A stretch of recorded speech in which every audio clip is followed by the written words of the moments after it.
I can be really bad about getting sidetracked in conversation.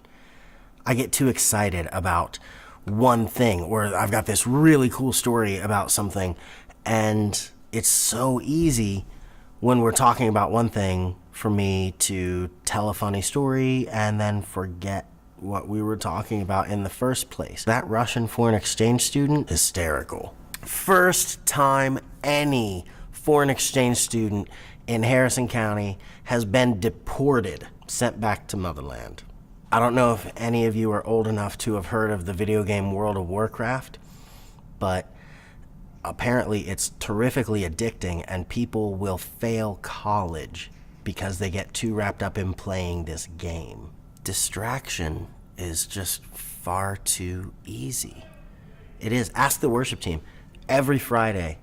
Okay, we're gonna do this song, and okay, I'm gonna work on this vocal part, and it's like that other song where, and then it's like, and then we're talking about that song. Okay, so we're gonna do that part here, and so then it's also like this thing, and takes me an hour to go, okay, I'm exaggerating, like 55 minutes to get through a new song. Because I want this guitar part to come in here, and I want the vocal part to really shine, or do this like shimmery sort of. I'm getting distracted talking about distractions.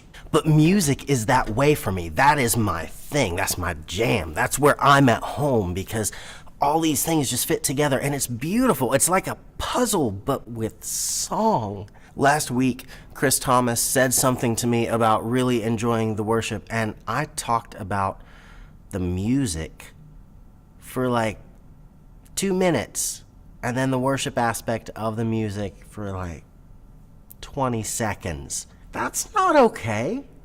Worship is the better part. Worship is the important part. The music is just... So my focus question for you today is this. What part of your life is so exciting that you will ignore other things to focus on that? How can you keep your life centered around Christ by just recognizing when you're getting carried away? Because trust me, that deportation story is great, but it also involves a horrible accident, and now your focus question is centered around a Russian that you've never met. So one more time with feeling. What is the area of your life where you can get so excited that you will ignore other things? And how can you recenter your life around Christ and keep yourself in check? How can you avoid distraction? Let's try that now with song. Worship with me.